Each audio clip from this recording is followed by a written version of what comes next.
Así es de que, bueno, les damos la bienvenida. Soy el doctor Juan González. Estamos grabando desde el Salón de Proyecto de Vida aquí en Ciudad Juárez, Chihuahua, para trabajar con la segunda sesión de este programa de ayuda espiritual para parejas. Y les damos la bienvenida y esperamos, bueno, que el tema de hoy también sea de utilidad para ustedes. La vez pasada yo decía que si algo tenemos en común todas las parejas que estamos aquí, es que venimos con el propósito de mejorar nuestra relación, ¿no es cierto? Levanten su mano quienes están de acuerdo. Sea que tenga un año, que tenga 10, 20, 30, o como la pareja que tenemos allá al fondo, 49 años de casados, y yo la vez pasada les dije, los felicito, porque alguien como ustedes diría, pues ya que voy a aprender. 49 años de caminar, pero siempre hay algo que se puede aprender, y ojalá y con esa actitud vengamos hoy. Así es de que voy a compartir este tema. Hoy, por cierto, en el WhatsApp, al final les ponía un comentario. 2 personas hoy me preguntaban por WhatsApp que cuánto iba a costar este taller. Y por ahí no se alcanzaron a ver mi comentario. Yo les decía que llevo años compartiendo talleres de psicología, de psicoterapia, que es mi especialidad profesional. Y sí se cobra porque pues tienen un valor para el matrimonio, se invierte mucho tiempo y recursos para un taller y los cobramos y la gente pues los paga. Sin embargo, cuando yo comparto algo que es lo más valioso que yo tengo en lo personal para compartir, y la vez pasada les decía que si a mí me preguntaran que si hubiera una sola opción que utilizar, si era la ayuda psicológica para mejorar el matrimonio o el acercarse a Dios, yo les diría la última es la mejor opción, porque llevo más de 30 años comprobando que para los matrimonios que buscan de Dios, Dios hace algo maravilloso en sus vidas. Y lo he visto con muchos matrimonios. Ahora, la pregunta que me hacían del taller, le digo, bueno, este taller como es de compartir mi fe en Dios, no tiene costo. O sea, es gratis, pero decía, sí cuesta. Y cuesta tanto por lo valioso de lo que se comparte, que la persona más rica de todo el mundo no tendría con qué pagarlo. Esa es la primera razón por la cual lo damos gratis. Y segundo, la segunda razón por la cual es gratis es porque el costo de estos principios para la vida que compartimos ya fueron pagados por alguien hace 2000 años en la cruz. Así es de que siéntase agradecido porque es gratis y hay que aprovecharlo, ¿está bien? Bueno, vamos a comenzar y el día de hoy quiero compartir un tema que es un poco complicado para las personas que tenemos ya de alguna manera algún tipo de fe en Dios y sobre todo porque vamos a hacer una clase de inventario, diría yo, de lo que son nuestras creencias. Y quiero presentarles rápidamente cómo se llama este tercer tema que vamos a compartir el día de hoy. Se llama verdad o tradición. Y el subtema es haciendo una auditoría a nuestras creencias. Así es de que cuando uno quiere conocer de Dios, no partimos de cero. La mayoría ya tenemos una noción, un conocimiento de Dios. Hay gente que quizás venga aquí porque viene de un trasfondo donde le enseñaron de Dios, de la Biblia, ya sea que sea católico, evangélico, no sé, de cualquier religión. Y aún si no tiene una religión, tenemos nociones de lo que es Dios. Pero cuando tratamos de buscarle a Él, pues hay que empezar por preguntarnos, ¿y lo que ya creo será cierto o qué tan fundamentado está en lo que la Biblia enseña? ¿De dónde lo adquirí? Y esto tiene que ver con este tema, verdad o tradición, haciendo una auditoría a nuestras creencias. Y quiero basarlo en las palabras de Jesús en Marcos 7:13, que dice, así, por la tradición que se transmiten entre ustedes, anulan la palabra de Dios. Y bueno, aquí tenemos ya en la portada el tema que vimos la vez pasada, al igual invito pues a que lo vean. El segundo tema es la casa sobre la roca, fundamentando nuestra vida en la palabra, y que es un tema esencial para comprender lo que vamos a compartir. Así que tome nota. La vez pasada hacíamos esta pregunta, ¿cuántos la recuerdan? ¿Sobre qué fundamento has estado construyendo tu vida y tu matrimonio? Y la pregunta era sobre la arena, lo cual sabemos que no es nada seguro, y esto lo vemos cada vez que hay huracanes por ahí en las ciudades costeras, ¿verdad? Si están muy cerca de donde está la arena y no hay buen fundamento, tarde que temprano se va a caer lo que usted construya.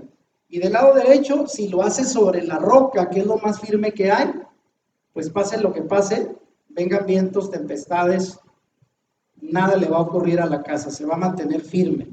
Y eso ya lo aprendimos la vez pasada, que la base firme representa la palabra de Dios. Quiero aclarar desde un inicio que en este tema vamos a remover un poquito, como decimos acá en México, mover un poquito el tapete. Sí entendemos esa frase, ¿no? Sacudir un poquito la embarcación.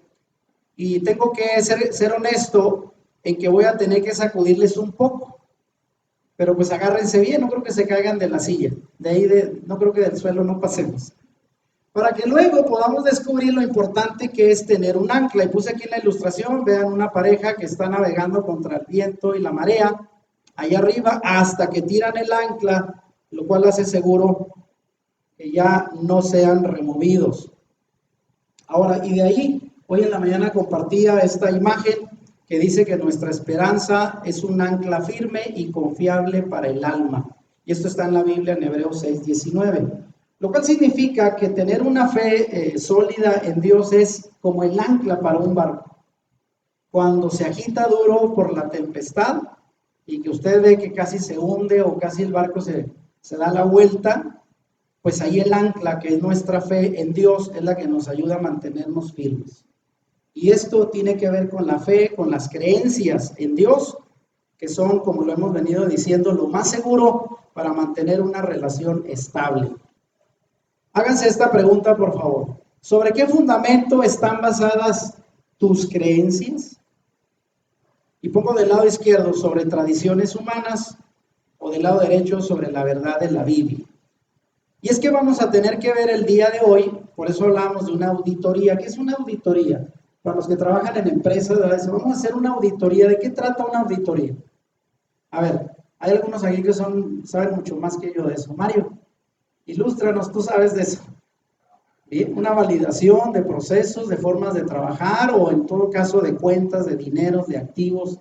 Pero se tiene que hacer una revisión a fondo para saber si lo que decimos tener ahí está o no lo tenemos. Y esto es muy importante que lo sepamos hacer porque pocas veces hacemos una revisión a nuestras creencias. Al menos yo, ¿verdad? Por algún tiempo creí pues lo que se me había enseñado hasta que en un momento me puse a revisar lo que había creído para ver qué tan cierto era o no. Y miren, quiero empezar dándoles un ejemplo. ¿Cuántos de ustedes se sintieron de niños decepcionados al descubrir algo de Santa Claus? Mi esposa lo supo como a los 7, 8 años. ¿Cuántos tenías? 9 años. Su papá le dijo, yo soy el regordete, ¿verdad? Santa Claus. Y pues ella se descorazonó. Porque bueno, la verdad siempre sale a la luz. Pero vean, este es solamente un ejemplo de cosas que a veces creemos y cuando nos damos cuenta que no es así, ¡wow! Sorpresa. Algunos sentirán decepción, alguien se enojará con sus papás, reclamará. Pero bueno, son de las muchas cosas que a veces tenemos que poner a prueba lo que nos han enseñado. Ahora miren, cuando se trata de las creencias, todos tenemos y guardamos tradiciones. De hecho, la palabra tradición proviene del latín tradiere, que significa acción de poner en manos de otro. Cuando ustedes le entregan algo, porque gran parte de las tradiciones y creencias nos provienen de nuestros padres, ellos son los primeros maestros que nos inculcan lo que creemos de Dios, los valores, las tradiciones familiares, y eso es bueno, no es malo. Pero fíjense, algo muy importante, como cualquier cosa que recibimos, cuando alguien pone un regalo en sus manos, usted es responsable, fíjese bien, de comprobar que lo que contiene sea bueno para usted. No sé qué le van a dar esos regalitos, ¿verdad? De una caja grande, luego una más chica, y al final una notita. A lo mejor digo, es buen regalo, con una buena frase, pero dice, bueno, ¿y el valor? ¿Dónde está? Entonces, todo aquello que recibimos, como son las tradiciones, valores, creencias familiares, pues hay que ponerlas a prueba, porque son patrones que se repiten y hay cosas buenas y malas. Yo como psicólogo seguido me encuentro con familias que a veces heredan patrones de sus familias y padres no tan buenos, patrones de alcoholismo, de adicciones, de rupturas, de violencia, y muchas veces vienen de 3, 4 generaciones atrás, hasta que la persona toma conciencia y dice, no, y hay que cortarle, porque eso mismo vamos a heredar a nuestros hijos. Y dentro de esos ejemplos que damos, también los valores y creencias están incluidos. Así es de que es nuestra responsabilidad poner a prueba lo que recibimos. Ahora mire, quiero entrar a lo que dice la Biblia al respecto. Para introducir este punto, vamos ahora a ver una de las muchas discusiones que hubo entre Jesús y los religiosos de su tiempo, a quienes la mayoría conocemos con el nombre de, diga conmigo, los fariseos. El fariseo es sinónimo de la persona más legalista y religiosa que hay. Y debo decir que en el tiempo de Jesús eran personas bien intencionadas. ¿No cree usted que eran personas malas en sí mismos? Eran personas que trataban de ayudar al pueblo a que se mantuviera dentro del cerco que eran la ley y los mandamientos que Dios había establecido.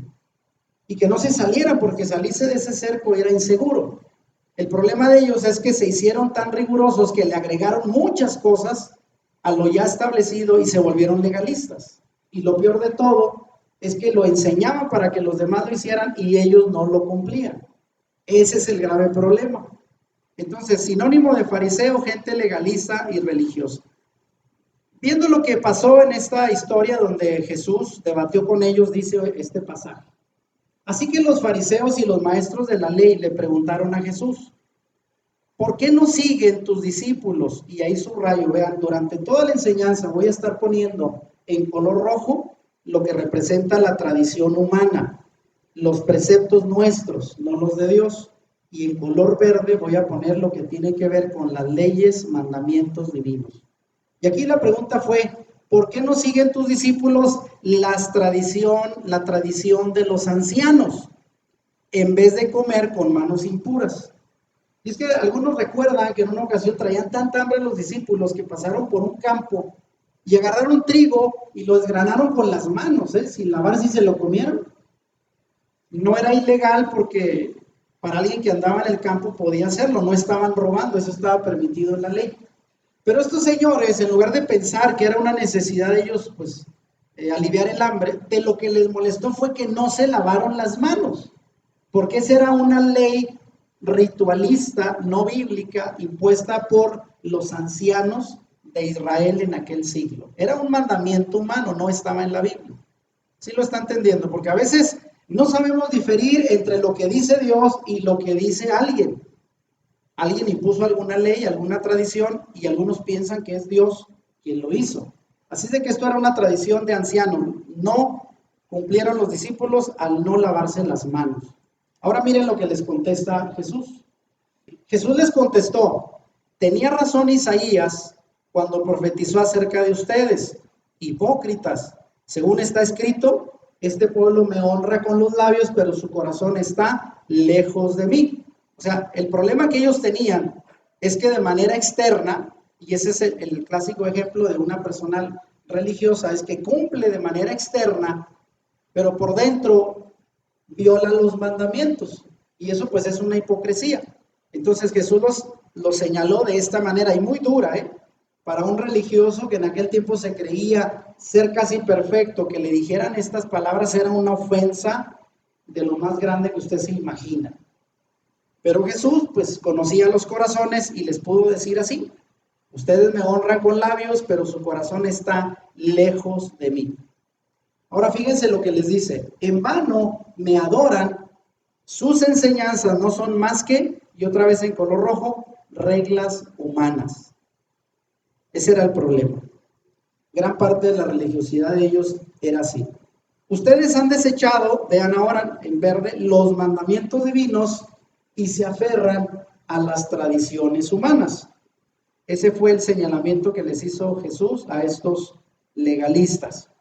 Y añadió, y ahí termina,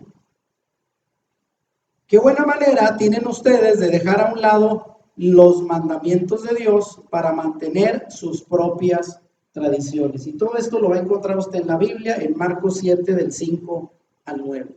Así es de que parte de este debate es si estaban cumpliendo los mandamientos de Dios o las tradiciones que habían puesto los rabinos religiosos de su tiempo. Y vean, alguien dirá, ¿esto qué tiene que ver con nosotros ahora? Bueno, pues mucho, porque hay que revisar si lo que nosotros creemos, hemos aprendido, de cuál de las dos categorías representa. ¿Es un mandamiento de Dios o es una tradición humana? Para que vean un poquito, Los fariseos religiosos no le creyeron a Jesús por su actitud, porque su corazón arrogante no les permitió aprender nada nuevo. No estaban dispuestos a que un humilde carpintero les enseñase algo diferente a las tradiciones que los habían formado. Y por eso aquí en Marcos 7, 9 y 13 Jesús dice, ustedes esquivan hábilmente la ley de Dios para aferrarse a su propia tradición y entonces anulan la palabra de Dios para transmitir su propia tradición. Y ese era el error de estos religiosos. Quitaron los mandamientos de Dios e impusieron los suyos y así enseñaron al pueblo.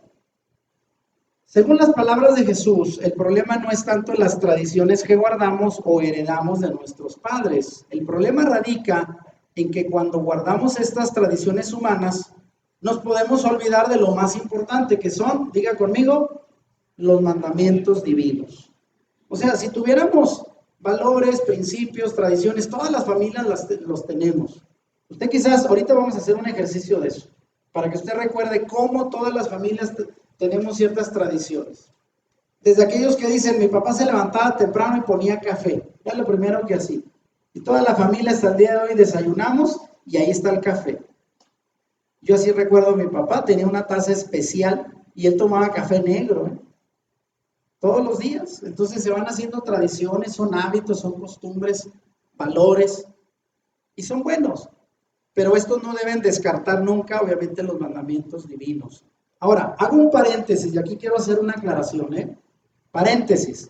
Quiero aclarar que en este tema no es mi interés hacer sentir mal a nadie por sus tradiciones o creencias religiosas, sino solo resaltar, vean bien, la conveniencia de poner como fundamento de la fe en Dios la verdad contenida en la Biblia, por sobre toda tradición humana, por bien intencionada que ésta sea. Es que quiero aclarar esto, no piensen que es para atacar a nadie, mucho menos. Simplemente aclarar la conveniencia de tener como cimiento de todas nuestras creencias respecto a Dios, sobre todo, pues la verdad, y esta verdad está contenida en la Biblia. ¿Cuántos de los que están aquí, bueno, tienen en casa una Biblia? A ver, pongámoslo a prueba, van a darse cuenta que, pues es común, todos tenemos una Biblia. Y creemos que es la palabra de Dios y que ahí está contenido todos los principios que podemos adquirir en cuanto a la fe. Y también ya decíamos la vez pasada, hay muchos principios ahí para el matrimonio. Y nos los hemos perdido porque consideramos mucho tiempo quizás que era un libro religioso, que lo único que nos iba a aportar era temas religiosos, cuando ya lo vamos a ver que no. Y en este taller voy a estarles compartiendo algunos de esos principios para el matrimonio y su armonía. Algunos ya saben, bueno, soy un fiel creyente en Dios y su palabra, la cual he estudiado por 35 años y cuento con 4 títulos en teología. Sin embargo, siempre he estado dispuesto a poner a prueba mis creencias a fin de asegurarme que se basen en la revelación de la verdad de Dios y no en tradiciones o argumentos humanos. Debo decir que la gran mayoría de nosotros cuando aprendemos algo de Dios, aprendemos de quien nos enseña y eso está bien. Pero debe llegar un momento, como pasa en el desarrollo natural de la vida. ¿Qué pasa cuando usted y yo llegamos a la adolescencia? ¿Cuántos de ustedes se quejaron a sus papás de que se empezaron a ser rebeldes? La verdad. ¿O eran bien portados? Bueno, miren, aquí ya he levantado algunas manos. ¡Eres un rebelde! Y para los papás ser rebelde es aquel que ya cuestiona lo que se le ha enseñado, ¿verdad? Y siempre que le dice el papá o la mamá, oye, haz esto, ¿qué dice el muchacho? ¿Por qué? ¿Cómo que por qué? Pues yo lo mando, así conviene. Y otra vez, ¿por qué? Y ya comienzan a cuestionar, de tal manera que a partir de la adolescencia comienzan a tomar sus propias decisiones, lo que para ellos es bueno y malo, muchas veces se equivocan, pero es parte del independizarse, de llegar a cierta madurez. Y esto también aplica en cuanto a la fe. Yo les he dicho que en los últimos años he estado haciendo una revisión a fondo de mis creencias y he tenido que hacer ajustes al darme cuenta que lo que había creído no corresponde del todo con lo que está en la Biblia. Y no se sorprenda, yo ya pasé por un filtro donde se me movió el piso, varias veces. Y bueno, hoy quiero hacerlo con ustedes, darles una introducción, no se preocupen. lo vamos a hacer despacito, pero si algo podemos aprender de esta enseñanza es a evaluar lo que creemos. Ese es básicamente el propósito de este tema. Citando más la Biblia, el apóstol Pablo se hizo una buena pregunta. Esto está en Gálatas 1:10 en el Nuevo Testamento. Y la pregunta que se hizo es, ¿por qué? ¿Busco ahora el favor de los hombres o el de Dios? Fíjese bien. ¿O me esfuerzo por agradar a los hombres? Si yo todavía estuviera tratando de agradar a los hombres, no sería siervo de Cristo. Porque no crea, una persona de repente se ve en el dilema de decir, o le hago caso a la gente, hago lo que ellos quieren que yo haga, o hago mejor lo que Dios me pide. Y ahí está la decisión, ¿eh? Pedro y los apóstoles también respondieron a aquellos que les decían, no hablen más en el nombre de Jesús. Ellos dijeron, debemos obedecer a Dios en vez de obedecer a los hombres. De vez en cuando no hacer lo que los hombres quieren vale la pena si lo que los hombres nos invitan a hacer, aunque sea el esposo, la esposa, los padres, es desacatar la voluntad de Dios. Ahí sí vale la pena rebelarse, ¿eh? Si la esposa, el esposo o los padres le dicen, haz esto, y usted dice, eso no dice Dios, ¿a quién le hago caso? ¿Usted a quién del lado de quién se va a ir? Aunque me duela mucho, mamá, pero tengo que seguir a Dios. Y me ha tocado conocer gente que una vez que han reconocido a Dios, cuando vienen de familias no religiosas, los padres se oponen. Y incluso tuve una vez a una persona que lo desheredaron, porque le dijeron, tú ya te hiciste religioso, desheredado. Y la persona tuvo que decir, pues ni modo, debo de hacer lo que Dios me manda. Aunque al tiempo, ¿verdad? Los padres también se acercaron a Dios. Actualmente, dentro de las iglesias, así en general, no me refiero, ya dijimos, no hablamos aquí de religión o de un grupo en particular, existen doctrinas poco examinadas y a veces mal entendidas. Estamos tan acostumbrados a que las cosas siempre han sido así o de cierta manera, por lo que hay temas que han sido tomados como verdades absolutas y dogmas de fe, que ni siquiera nos atrevemos a evaluar lo que creemos y lo más triste de todo, que se llega a promover un rechazo por aquello que a nuestros ojos se considera como fuera de la interpretación tradicional. Esto es, cuando alguien no coincide con nosotros, a veces sí nos molestamos, ¿verdad? Y pensamos que es el otro el que está mal, pero yo creo que el día de hoy, en todos los ámbitos de la vida, hacemos evaluaciones menos en el aspecto de la fe. Y yo creo que es legítimo hacer sin que esto represente faltarle a Dios, faltarle al respeto a la autoridad que tiene Dios. Entonces, es importante evaluar las doctrinas, la fe que tenemos, las creencias, porque es algo que nadie hace el día de hoy. Y fíjese, voy a decir algo de esto, ¿eh? Llevo años yo investigando y no es algo que yo haya concluido. Se dice que el día de hoy, cuando tenemos todos los avances de la tecnología y usted puede aprender idiomas a lo mejor en 2-3 meses, y prácticamente lo que usted quiera en internet lo puede aprender, pero de la Biblia hay todavía mucha ignorancia. ¿Sabía usted que hoy en día se habla de analfabetismo bíblico? Y no solo en la gente no creyente, aún en los creyentes. Yo he puesto a prueba a veces a personas que tanto conocen de la Biblia y tienen años de creyentes y hay preguntas básicas que no las saben responder. Y esto habla de que hay un desconocimiento de la Biblia. Y aunque muchos creyentes quieren crecer espiritualmente, son pocos los que se dedican a conocer a fondo las Escrituras. Hay, por desgracia, un gran analfabetismo bíblico en las iglesias y también entre sus líderes. Yo les decía la semana pasada que llevo años, 20 y algo de años, enseñando de la Biblia a pastores y gente que dirige iglesias. De hecho, soy parte de una red internacional donde enseñamos en todo el mundo a personas que sirven a Dios en alguna comunidad, pero no tienen una preparación bíblica. Porque está considerado que actualmente el 95% de las personas que dirigen una iglesia, sea un sacerdote, un pastor, muchos de ellos no conocen a profundidad la Biblia. Además, son pocos los creyentes que están dispuestos a someter a prueba sus creencias y solo las aceptan como un dogma sin interesarse por confirmarlas bíblicamente. Y ahí viene el joven, ¿verdad? Quizás empieza a entender la Biblia y ve los ojos casi se le salen de las órbitas, ¿no? Porque dice, wow, esto no lo había visto.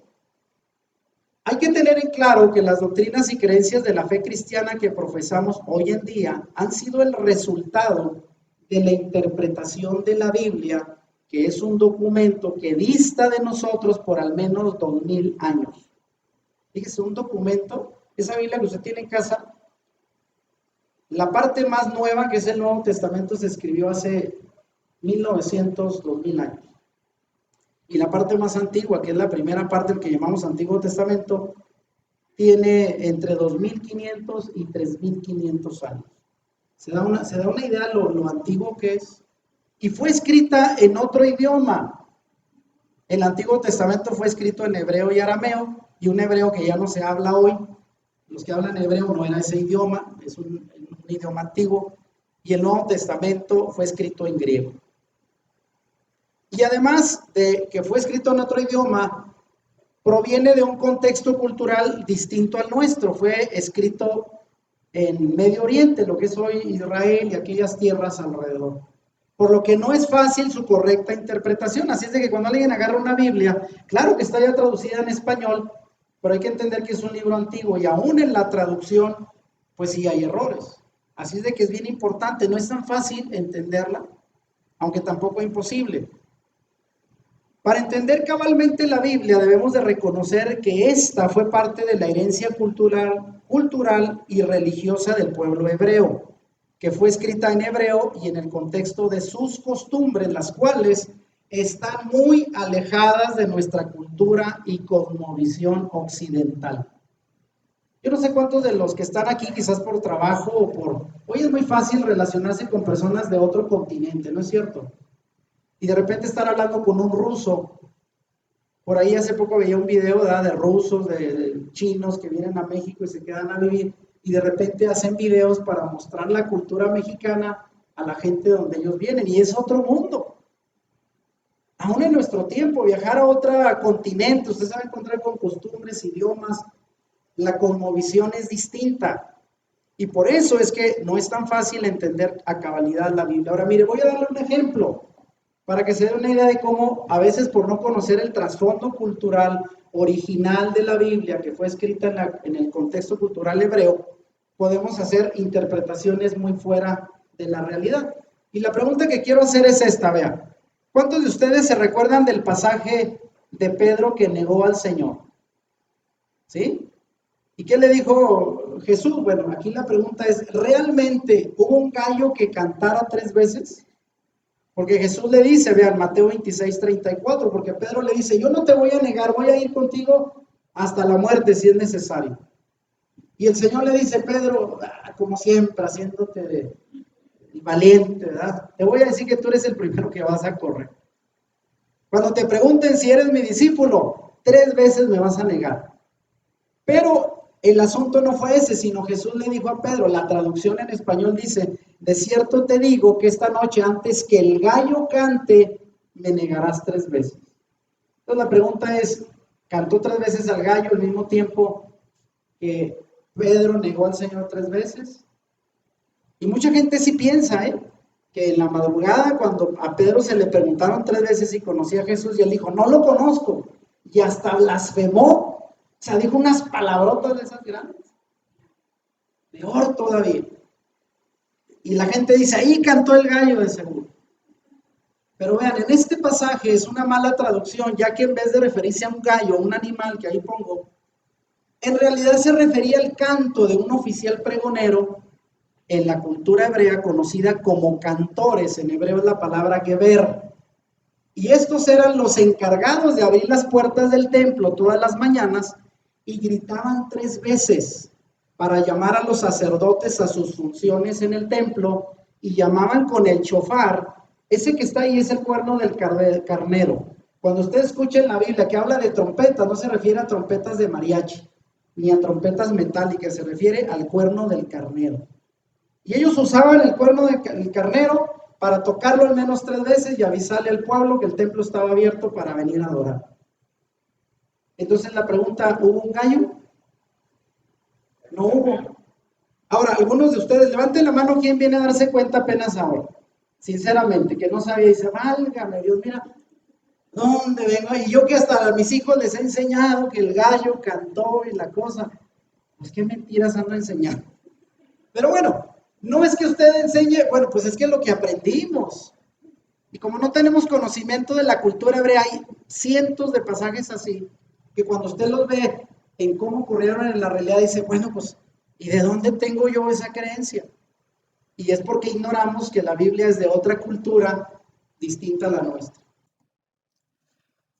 Ahora quiero compartirles un segundo ejemplo para que vean cómo es importante interpretar la Biblia a partir de su contexto hebreo cultural original. Y me refiero a esta pregunta que dice por aquí, ¿realmente el profeta Elías fue alimentado por cuervos?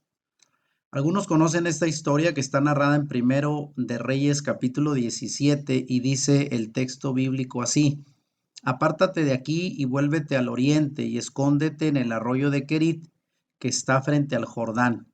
Beberás del arroyo y yo he mandado a los cuervos que te den ahí de comer.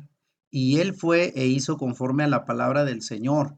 Y los cuervos le traían pan y carne por la mañana y pan y carne por la tarde y bebía del arroyo. A las personas que conocen la historia del profeta Elías, de cómo él huyó después de haber matado literalmente a muchos profetas falsos a quienes el pueblo de Israel adoraba. Él tuvo la amenaza de la esposa de Acab, la reina Jezabel, de que lo quería matar y él tuvo que huir al desierto. Dios le mandó así que se fuera y se escondiera en un lugar en el desierto donde estaba el arroyo de Querit, pero vean cómo él prometió mandarle cuervos que lo alimentaran. Y la pregunta aquí es si eran realmente cuervos, porque para empezar, bueno, pareciera una historia que es la que hemos predicado, hemos creído todo el tiempo, que eran animales los que fueron a alimentar al profeta de manera milagrosa, pero quiero que vean realmente qué fue lo que ocurrió si conocemos la escritura en su debido contexto hebreo. Y vean, parece extraño que Dios utilizara un animal considerado inmundo para alimentar a un profeta tan especial como fue el profeta Elías. El cuervo es un ave de rapiña y en la Torá, en la escritura hebrea, no califica como un alimento kosher, o sea, no se puede comer, no es un alimento permitido, sino que es de calificación taref, o sea, alimentos no permitidos son alimentos impuros. De manera que esto desde luego lo sabía el profeta Elías y él no iba a esperar que un animal inmundo fuera y lo alimentara. Esa es la primera razón por la cual creemos que no era un cuervo, un animal quien fue enviado por Dios para sustentar al profeta en el desierto. Ahora, ¿qué fue lo que realmente pasó entonces? Bueno, si vemos el texto original escrito en hebreo, lo que está traducido como cuervos en nuestro idioma en español, en el hebreo se dice arobim, y esa palabra no significa cuervos, animales, sino comerciantes árabes y madianitas de tez oscura, como el que vemos aquí en la imagen, de tal manera que los cuervos en hebreo se dice orbim y no arobim, que es la palabra hebrea que se utiliza en este pasaje. Ahora, no se refería pues a animales, ¿verdad? A las aves de rapiña que conocemos como los cuervos, que además eran inmundos en la Torá, y era poco probable que Dios enviara un animal inmundo a alimentar a un profeta, sino aquí se utiliza la palabra arobim, que significa comerciantes árabes y que tenían la tez oscura, de tal manera que no es lo mismo la palabra arobim que se utiliza en este pasaje que la palabra orbim, que ese es el nombre de los cuervos. Ahora, aquí realmente lo podemos comprobar cuando sabemos que estos comerciantes, estos arobim, que es la palabra hebrea que se utiliza en el pasaje, viajaban por esa región desértica llevando mercaderías de una ciudad a otra y obviamente al encontrarse con Elías, a quien reconocían como un profeta, pues simplemente lo alimentaron. Debido a su piel oscura y su vestimenta del mismo color, y aquí pongo una imagen de estos árabes que todavía, bueno, en décadas pasadas todavía existían y vagaban por el desierto. Entonces eran de tez oscura y obviamente también utilizaban pues vestimenta del mismo color para protegerse del calor del desierto y las otras tribus les llamaban cuervos. obviamente por su apariencia.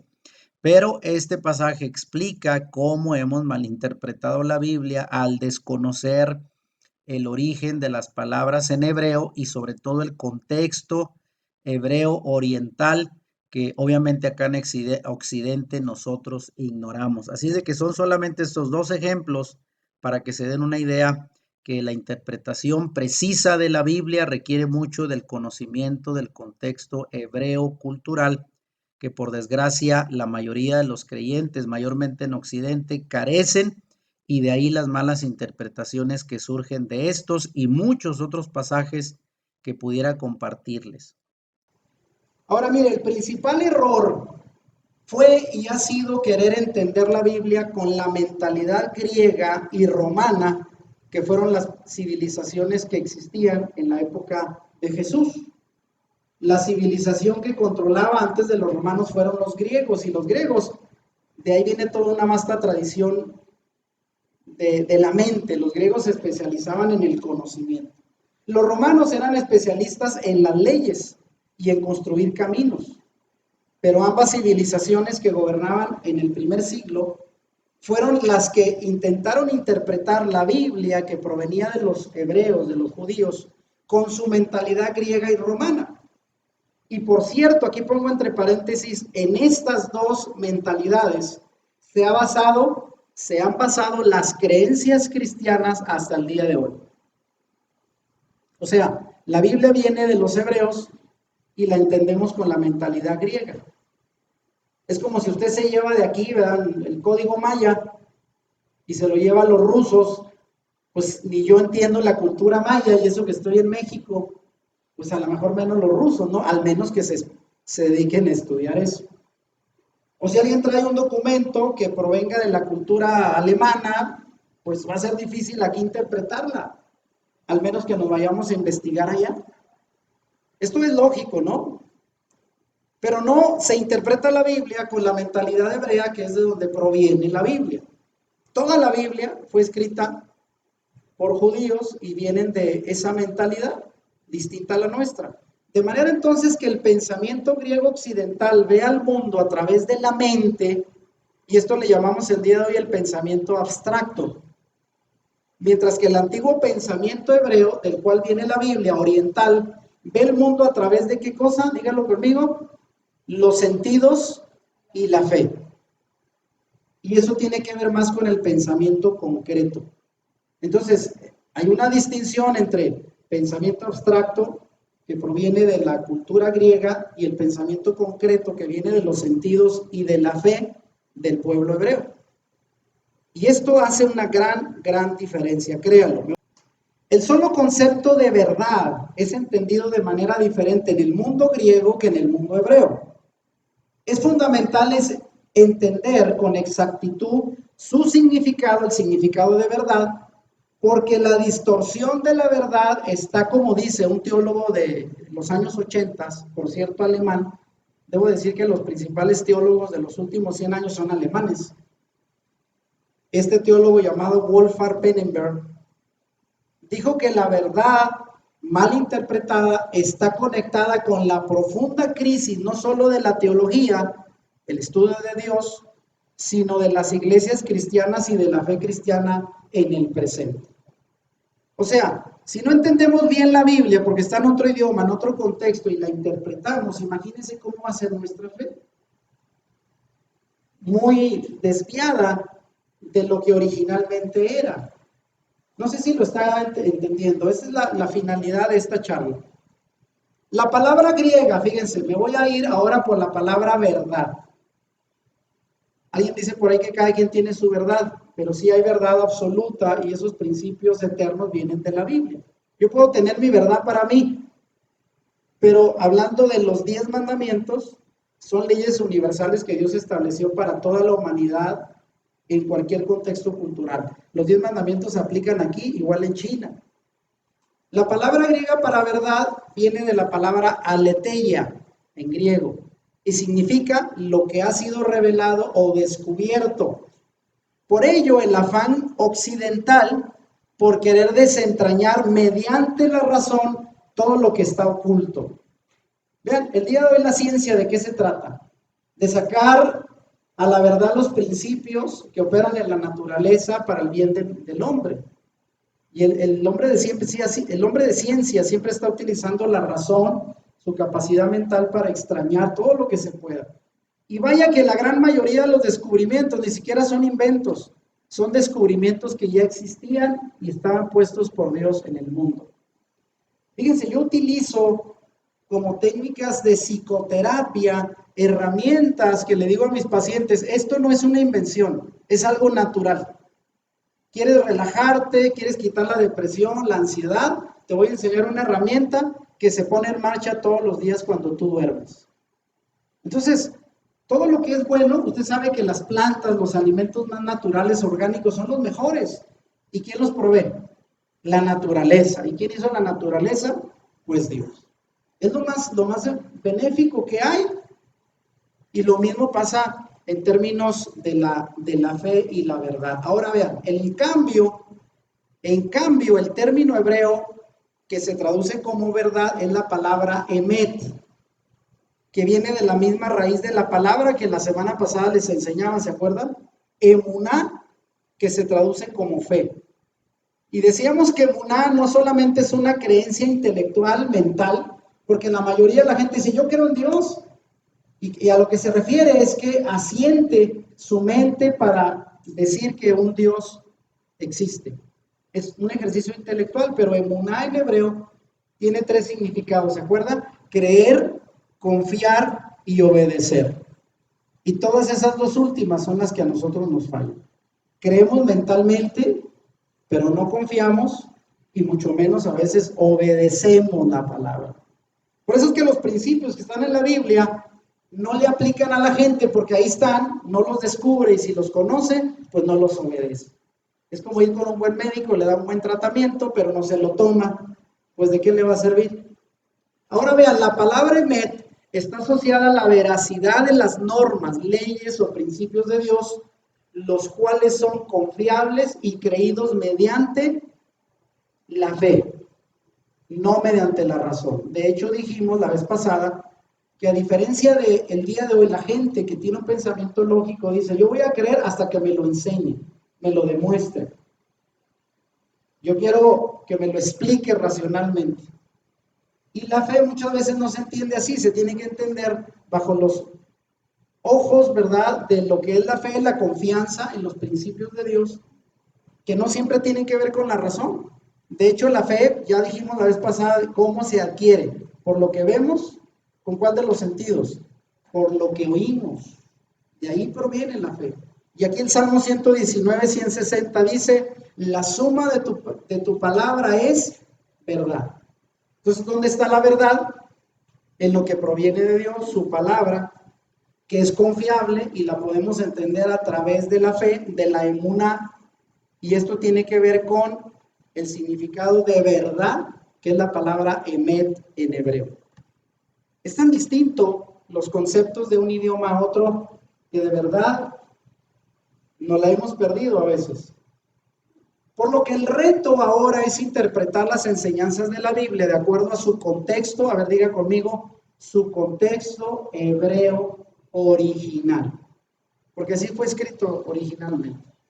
Cuando yo estudié teología, tuve la oportunidad de conocer, obviamente no del escrito original, porque no existen, los documentos más antiguos que hay son del año 200, 300 de nuestra era, pero aprendí a leer el Nuevo Testamento en griego. De hecho, por muchos años fui maestro de griego. Está escrito originalmente el Nuevo Testamento en griego y el Antiguo Testamento en hebreo. Si usted lo llega a conocer y a leer directamente, se va a dar cuenta que una traducción bíblica a veces tiene errores por el solo hecho de que de un idioma a otro hay palabras que no se pueden traducir. Por lo que el reto es, pues, entender la Biblia en su debido contexto hebreo original, ya que por desgracia un amplio sector del cristianismo durante 2000 años se alejó de estas raíces hebreas, algunas veces por ignorancia y otras veces con clara intención de manipular a conveniencia el mensaje original de Jesús y sus discípulos. Y aquí la pregunta es, fíjese bien, si no lo sabía, ¿Será por ello que en la actualidad existen más de 50,000 denominaciones en el mundo que usan la Biblia como la misma fuente de fe, pero varían entre ellas porque la interpretan de manera diferente? ¿Se da cuenta por qué? Hay cada gente que interpreta la Biblia de manera distinta, porque nos alejamos del contexto original y cada quien la entiende y la interpreta pues a su manera, como puede, y muchas veces de manera errónea. Por eso la misma escritura advierte en muchos textos del peligro de ser desviados de la verdad por falsas doctrinas. Y 2 de Pedro 2:1 dice, pero se levantarán falsos profetas entre el pueblo, así como habrá también falsos maestros entre vosotros, los cuales encubiertamente introducirán herejías destructoras, negando incluso al Señor. Y esto ya lo decía Pedro, o sea, con el tiempo dentro de la misma iglesia entrarán falsos profetas y maestros, desviando de la fe a los creyentes, incluso negando al Señor mismo. Y esto ha ocurrido desde entonces y ocurre hasta el día de hoy, por desgracia, y sobre todo por desconocimiento de la Biblia. Hasta aquí creo que ya podemos continuar para que se dé una idea hacia dónde vamos a ir. Como ya explicamos antes, la fe es el medio por el cual creemos en Dios. Y Romanos 10:17 dice, así que la fe es por el oír y el oír por la palabra de Dios. Si usted dice, es que yo quiero aprender a tener fe en Dios, no la va a poder comprar ni en la farmacia, ni en el súper, ni la va a poder pedir por internet, ni la va a llegar por paquetería. La única manera que usted pueda obtener fe es oír la palabra de Dios, leerla, oírla, exponerse, porque es ahí por donde entra la fe. Ahora la pregunta es, ¿pero es válido poner la fe en cualquier creencia o tradición? Porque mucha gente dice, pues lo importante es que usted crea en algo, lo que sea es bueno. Usted ha escuchado esa manera de pensar de que cualquier Dios está bien, cualquier creencia, mientras sea buena, es lo mismo. Pero debo decirle que no. Y vea lo que dice Colosenses 2:8. Pablo escribe estas palabras. Cuídense de que nadie los cautive con la vana y engañosa filosofía que sigue tradiciones humanas, las que están de acuerdo con los principios de este mundo y no conforme al Mesías. O sea, hay gente que enseña filosofías, tradiciones humanas, envueltas de religión, pero al final no nos llevan a Dios, sino nos alejan de Él. Por eso es lo importante de checar bien lo que escuchamos, lo que aprendemos. Hay que ponerlo a prueba. Una idea muy popular afirma que lo más importante es la sinceridad con que creamos las cosas. ¿Usted lo ha oído esto? Lo importante es que sea sincero, no importa en lo que crea. La sinceridad es la buena. Y Dios va a ver su corazón y lo va a aprobar, así lo que crea no interesa. ¿Será eso cierto? Es una mentira, como muchos mitos que hemos creído, ¿eh? ¿La sinceridad es lo que cuenta? No. ¿Por qué? Porque la fe genuina no consiste en qué tan sincero eres con lo que crees, sino qué tan cierto es aquello en lo que has creído. Veo la diferencia. Lo importante es si lo que usted creyó es cierto, no tanto su sinceridad. Puede ser muy sincero, pero estar bien engañado. De manera que si creemos mentiras, por muy sinceros que seamos, estaremos fundamentando nuestra fe en el error. Y esto llega a pasar y es muy común. ¿Será que seguimos creyendo mentiras? Por desgracia, muchos de los creyentes de hoy no buscan conocer y practicar la verdad bíblica, sino toda clase de mentiras mientras resulten agradables al oído. Y por eso en el Nuevo Testamento Pablo escribió en 2 Timoteo 4, del 3 al 4, y vean lo que dice, la advertencia. Llegará el tiempo en que la gente no escuchará más la sólida y sana enseñanza. En algunas traducciones se llama la sana doctrina, sino que seguirán sus propios deseos y buscarán maestros que les digan lo que sus oídos se mueren por oír, y rechazarán la verdad e irán tras los mitos. Y esto ya estaba escrito. En pocas palabras, vean, yo siempre utilizo esto para decir, si una persona en verdad es su amigo y lo estima, ¿qué va a hacer por usted? ¿Le va a dar por su lado para que usted no se enoje y no diga, ya no te quiero porque me estás contradiciendo? ¿O le va a decir la verdad? ¿Cómo pone usted a prueba un amigo? ¿El que le dice lo que usted quiere oír o el que le dice la verdad aunque le duela? Yo creo que es mejor ¿no? El que le dice, ¿sabes qué? Lo siento mucho, amigo, pero estás equivocado. La regaste. Y vaya que a veces los matrimonios, en la desesperación, cuando hay problemas en el matrimonio, pues vamos con el amigo. Oye, fíjate que me peleé con mi esposa, y fíjate, así, así, así. Y al final esperamos que nos digan, no, hombre, pues, tienes razón, ¿qué clase de mujer tienes? Que no te entiende, no te valora. Pero si es un buen amigo, te ves, ¿sabes qué, compa? Te vas a enojar conmigo, pero la regaste. Tu señora tiene razón. ¿Cómo? ¿Te vas a poner de su lado? Pues, no. Esa es la verdad, no te gusta oírla, pero pues así es. La primera mentira en la historia fue cuando Satanás en forma de serpiente engañó a Eva en el huerto del Edén, contraponiendo el mandato de Dios, que la orden fue, no, pueden comer de todo lo que hay en el huerto, y había de todo, menos del árbol de la ciencia del bien y del mal. Porque el Dios les advirtió, si comen de él, se van a morir.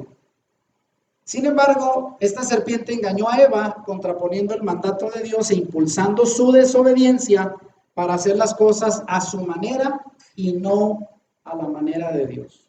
Y vaya que desde ahí entró el pecado, que significa simplemente desobediencia. No es que el árbol que hayan comido, el fruto, tuviera veneno, nada de eso. Y muchos, fíjense, otro de los mitos. Unos dicen, aquí está la manzana de Adán, mira, levanta el cuello aquí, mira, aquí está, se le quedó atorada. ¿Cuál manzana de Adán? ¿Dice la Biblia que era manzana? Pues no. ¿Dónde sacamos que era manzana? No les digo. Vean, otra vez las cosas que inventamos. Ahora, solo hay dos opciones en cuanto a la Biblia, los mandamientos, los principios. Obedecer a Dios o hacer las cosas a tu manera. Y así es, de esto trata todo esto. Y ya sabemos que para todo hay consecuencia. La vez pasada leímos un pasaje de Deuteronomio 30, donde Dios dijo, aquí te doy leyes y mandamientos, te conviene obedecerlos. Si los obedeces te va a ir bien y vas a ser de larga vida y va a ser de bendición para tus generaciones, ¿sí? Y si le dijo, y si desobedeces, ya sabes, te va a ir mal. Seguro que te va a ir mal. Entonces hay bendiciones y maldiciones. ¿Qué elige usted? Es fácil, ¿verdad? Decir que ¿para dónde se va? Para el lado de la bendición, pero para eso, ¿qué significa? Hay que obedecer, porque si no, la bendición no viene gratis. Y llevo diciendo siempre, por años, a veces hay matrimonios que dicen, oiga, doctor, una pastilla que me dé para arreglar mi matrimonio, o algo que me funcione, una inyección. Una vez tuve una señora que dijo, me siento que estoy sufriendo tanto en este matrimonio que me gustaría que hubiera una inyección, doctor, que me la pusiera en un medio de despertar y mi matrimonio estuviera arreglado. No, digo, pues yo también me gustaría tenerla, imagínense el dinero que cobraría. Pero no existe, o sea, sabemos los caminos, los atajos, no existen. Por eso, miren, en el grupo, yo espero no se hayan sentido mal, les dije, ya no voy a compartir los videos de esta grabación, yo se los puedo poner. Pero me dijo una persona, doctor, mándemelos, aquí los veo en mi casa, porque ayer no sé qué pasó y no puedo ir. Bueno, yo dije, entiendo que hay gente que dice, yo quiero ir, pero mi trabajo no puede. Bueno, está bien, no puede quedarse sin trabajo. Pero si usted dice, no, pues es que mejor me quedo en pijama, al cabo el doctor me la va a mandar y en mi casa oigo la conferencia con palomitas y la cosa. ¿Saben por qué no lo hago? Porque la gente quiere las cosas fáciles. Y si yo le doy por su lado, en lugar de ayudarlo, lo perjudico. La gente no quiere esforzarse para nada. O sea, para todo ponemos pretexto, cuando esto es realmente los principios que pueden cambiar y renovar tu vida, tu matrimonio, pero hay que pagar el precio y eso representa compromiso, obediencia. Así es de que felicítense a aquellos que vinieron aquí, ¿verdad? Y siguen motivados. Así es de que, aunque las consecuencias son claras, obedecer o desobedecer, ya lo sabemos. Ahora miren, el problema es que las tradiciones, volviendo a esto, que heredamos, pueden cegarnos de la verdad. Como en el caso de los fariseos, le dieron prioridad a la tradición que recibieron que a la palabra de Dios. Y ese es el principal error que debemos de evitar. Mi interés en este tema es enfatizar la importancia de buscar y acercarnos lo más posible a la verdad. Y a veces la verdad duele, pero es la única que transforma. Y debo decir, miren, yo llevo años hablando de Dios. Y por algún tiempo, como muchas otras iglesias, lo digo como pastor, tratamos de hacer lo posible para que la gente viniera a escuchar de Dios. Les hacíamos fiestas, bueno, nunca pudimos traer a Luis Miguel o a Chayanne porque no nos completábamos, pero lo hubiéramos hecho con tal de traer gente. Pero ¿entiende cuál es el peligro de eso? La gente va a ir por Chayanne y no por la palabra. Y al rato, sobre todo si el pastor le dice algo que no le gusta, pues se van.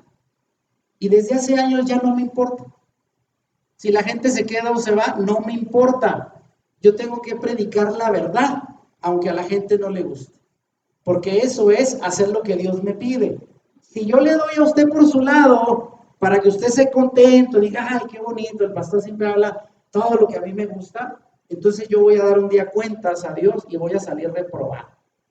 Así es de que es mejor decir la verdad, aunque duela. Y Jesús mismo afirmó, y conoceréis la verdad, y la verdad os hará libres.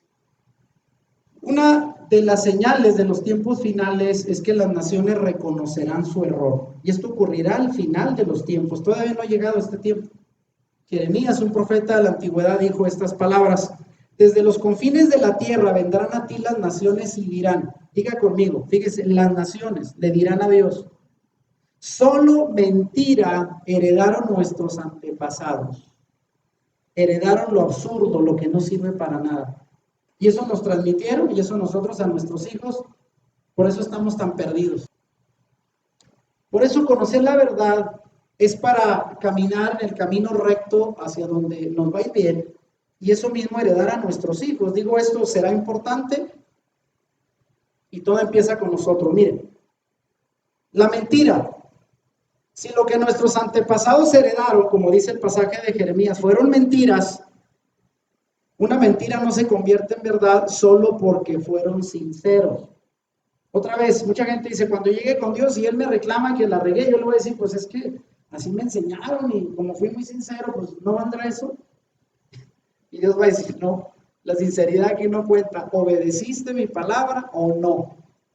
Es lo único que te va a salvar o te va a perder. Así es de que lo que te dijeron allá abajo, I'm sorry, pero aquí no aplica. Entonces es mejor que alguien nos lo diga a tiempo acá abajo que cuando lleguemos allá arriba. Mucha gente dice, yo no sé cómo voy a llegar a sobornar a Pedro. Ojalá y que reciba soborno porque... Y no va a haber esto. Entonces, mejor estar en la verdad. Ahora miren, cosas básicas. Aunque también se ha dicho que una mentira repetida 1000 veces puede llegar a creerse como una verdad, y esto es cierto. Hay gente que difunde cosas, mitos que no tienen sustento y se lo creen, porque como todo el mundo lo dice, pues ya se convirtió en una verdad, aunque no lo sea. Y ahí tienen el efecto, ¿verdad? El síntoma de Pinocho. Entre más vamos transmitiendo mentiras, la gente lo cree en verdad, pero es una mentira. Y dice Mateo 5:14, Jesús dijo, si esas mentiras se transmiten en ignorancia, bueno, termina cumpliéndose lo que dijo Jesús. Son ciegos, guías de ciegos, y si el ciego guiare a otro ciego, ambos caerán en el hoyo. Esto dice Mateo 5:14. Paradójicamente, las personas se aseguran de muchas cosas poniéndolas a prueba, pero en cuestión de las creencias, pocos hacen una verdadera auditoría a sus creencias. Y ahí la pregunta, ¿qué tan seguro estás de que tus creencias respecto a Dios están basadas en la verdad y no en tradiciones humanas? Pues vamos a auditarlas. Yo creo que no hay otra más que empezar a hacer un trabajo y auditar no es cosa fácil, ¿verdad? No es que lo hagas en 10 minutos, tienes que revisar a fondo y checar a ver si lo que tienes ahí sirve o no sirve, de dónde viene y por qué llegó ahí, y si te sirve o no te sirve. Y tienes que hacer un trabajo concienzudo para quedarte con lo que en verdad tenga valor para tu vida. Y eso tiene que ver con los principios de la verdad de Dios. Y las tradiciones, bueno, mientras sea una tradición familiar y no te no te cause problema, consérvalas. Hay muchas tradiciones muy buenas. No digo que las cosas estén mal, pero nunca las vayas a sobreponer sobre la verdad de Dios, porque eso sí te va a traer consecuencias graves. Analicemos solo algunas de las más populares tradiciones del cristianismo a la luz de la verdad de la Biblia. Se sorprenderá que muchas de las tradiciones que nos han heredado y que damos por ciertas son solo adaptaciones de tradiciones paganas antiguas. Y es aquí donde pongo un signo de ahí de cuidado, alerta, ¿no? Y le digo, siéntese bien antes de seguir, porque se puede caer. Y miren, terminamos con esto. ¿Estás listo para descubrir sobre qué fundamentas tus creencias? ¿Sobre la verdad bíblica o sobre tradiciones humanas? Así es de que usted elige si está listo para descubrir que si lo que ha creído, hacia dónde se inclina. ¿Es una verdad bíblica o es una tradición humana?